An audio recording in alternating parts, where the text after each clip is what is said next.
for those of you that are here at the racetrack and those of you who are tuned in watching live at home on the cushion.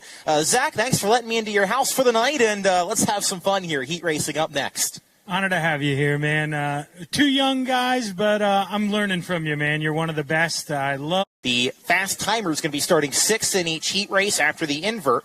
Those drivers are going to, all the drivers are going to try to accrue passing points. And to make a long story short, what that means is if you're starting near the front of your heat race, you better stay there because you're at a disadvantage. You had less time trial points to go off of. If you're starting further back in your heat race, you better get to the front because you want to get as many passing points as you can to try and put yourself in an advantageous position and be part of those top 18 cars that lock in when the points all get tallied to tonight's feature. Here's the lineup for heat race number 1. There'll be 8 laps in distance. First one will have 11 cars in it. Grove City, Ohio's Jace Murray is the pole sitter in the 15J. Outside of him, the 69H, that's Hayden Ort. The 12 of Dylan Contra and the 16 Alex Slade make up row number 2. Then it's Tommy Kuntzman in the 21K and the 5 of Christian Bruno. A lot of Speedweek wins. Sharing row number 3 together, Bruno second in the points, the overall quick timer tonight. Holden Ekman and Brent Shearer, row 4. RJ Dighton, Jaden Baptiste, row 5, and Brody Miller. Starting shotgun. The lights are going to go out. Fuel will make their way to the Performance Electronics Power Zone on the back straightaway, where that banner is at, middle of those 2 white lines and those 2 orange cones, right on the entrance to turn number 3. And here we come, and it's going to be Murray and Ort to lead us down to green. Heat race number 1 underway here in McGrewBid Motorplex. Murray out ahead with the lead, down to corner number 1, rolls the high side out of 2, Contra racing side by side with Hayden Ort down to the turn. Yeah, but it's 2 wide behind, now 3 wide. Oh, contact! He goes around up on the lead. Red flag here at the McGrewBid Motoplex. And that's your quick time. Christian Bruno up on the lid, and that's not where you want to be. Christian Bruno up and over. He was battling at the bottom of turn number 4, racing for position. Believe it was he and Brent Shear that got together, and the 5 car goes for a tumble to the top of the hill in front of RJ Dighton in the 42R, and we'll see if there is significant damage or what the damage is for Bruno.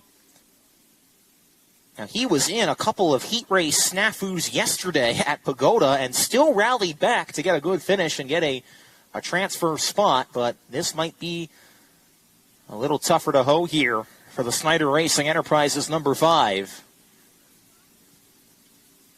Looks like they're looking it over. It's easy for me to say this up here, but he's staying in the car. It did not look that bad. It seemed like a slow roll to me. We'll see if it's okay to continue.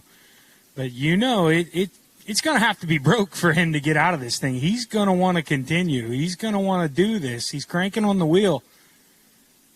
Not too sure if it's going to be okay to continue, though. They're backing it up, and we'll see here. We'll get the answer to the million-dollar question of whether Christian can continue or not. He was not even going to be here originally. He had prior commitments with the USAC East Coast Sprint Car Series to race today at Clinton County, but when their race got canceled, that presented the opportunity for Christian to keep his chase for the Speedweek point standings alive. Watching the replay at home on the cushion, Bruno was kind of angling inside, or peeking inside Tommy Kuntzman there. Kuntzman was racing under Alex Slade, and Bruno was going side by side with Brent Shear, and they all just kind of came together at the exit of turn number 4. The 5 car kind of got split in the middle of that sandwich, and that was led to the tumble then as it went out of frame, but you saw the aftermath for Christian. And that car does have front-end damage and is going to need the hook, and that is going to bury Christian Bruno. Now, he was the quick timer tonight. Maybe only going to put him back of a B main, maybe, but still, he is going to have a lot of work to do to keep his hopes tonight alive, and likely any hopes that he has of becoming the first ever 3-time Hyper Racing 600 Speedweek champion. Like we said, he came in tonight second in the BA Headers Championship point standings at a 28-point deficit to Trevor Klein. So now Klein's closest enemy is out of the running. And remember, Connor Gross, who was third in the points, had issues in time trials. So And that's what I was shaping going up to say. nicely. So if you're Trevor, I mean, how do you race this thing? You know, you should be, he's in heat race number 3, I believe. I mean, you basically just got to finish this thing inside the top 5. Just keep it clean. Don't do anything too exciting. That's got to be the rest of Trevor Klein's night here. Just keep it on all 4s. Well, Trevor Klein has been Mr. Consistency this week. As we said, he's one of only 3 drivers that's made every A main of 2026 Speed Week. Only Tylen Trammell and Tyler Henry can also say that. We'll bring him back to green here. 1 lap on the board. Murray and Contra bringing us down through the Ports Electronics Power Zone. Back to green off the exit of turn number 4. And wheel to wheel. Murray sliding up on Contra. Contra going to try and cross him down the back straightaway. Contra going to try to slide up in front of him here off of 4. Maybe a little bit of contact. Does this open the door here for 3rd place Alex Slade?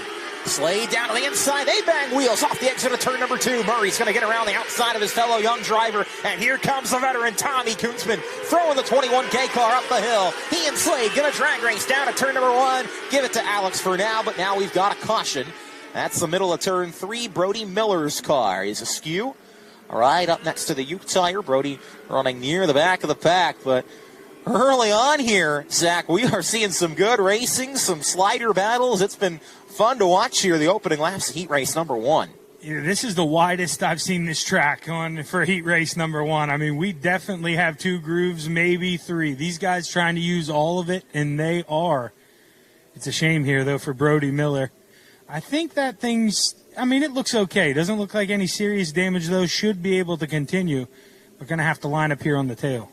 Yeah, Brody, one of the several young drivers, just getting some seat time, getting some laps, and trying to make a good showing for himself here in Speed Week as he's run most of the week so far. He'll tack back on at the tail of the pack. Now, Dylan Contra started 3rd. He is up to the front spot, and obviously we're going to have to see how the points chart shakes out the rest of the races, but 3-1 should be safe to put him into the feature if he can stay there. Jace Murray 1-2 right now. He's got to go a bit. Alex Slade up to 3rd from 4th. Tommy Kunzman 4th from 5th. So they've each climbed 1 spot. They'd like to have a little more. Brent Shear up to 5th from 8th. He was outside the invert, but he's trying to make some noise happen in that East Coast Transponders number 28. Brent will be the first to tell you he's more of a wing guy than a wingless guy, but he's been looking pretty good this week. He's made the last 4 Speed Week A mains. See what happens here coming back to green. Ready for the restart. 3 down and 5 to go. Contra and Murray. This time flip-flopped on the front row, bringing us to green. Here they come. Contra going to hold the bottom up off the exit of turn number 4. Murray out ahead with 2nd. Slade, Kunzman, and now Shear going to continue the race for 3rd down the back chute. Shear going to send it in. Here we go. Battle on for 3rd. That's Kunzman. Excuse me. Kunzman going to send it up in through 1 and 2. Slides up, but Slade cuts back underneath. And right now, single file 1 through 6. It's just an easy ride here at the McGrewBid Motoplex. The bid has not been kind to Tommy Kunzman over the brief Speed Week history of it, but he's trying to make amends for it here. He could use at least 1 more spot to give himself a shot at the feature here, racing Slade. But Slade has his eyes on 2nd with Jace Murray down the back chute. Man, his eyes there, but I don't know if he... Or there we go. P2 Jace Murray jumped the cushion a little bit there in 3 and 4. He reeled him in, but battle on behind Slider there for 3rd. Kunzman just barely threaded that needle. He and Slade going to race for the spot. Here comes Dylan Contra to win heat race number 1. Slade will petter Kunzman. That awesome race for 3rd. It ends up going the way of the youngster, Alex Slade. So Dylan Contra goes 3-1 to win the first heat race. Jace Murray was 2nd, Alex Slade 3rd, Tommy Kunzman 4th, Brent Shear 5th, then Jaden Baptiste 6th, Hayden Ort 7th, Holden Ekman 8th, Brody Miller 9th, R.J. Dighton coming home with 10th, and Christian Bruno.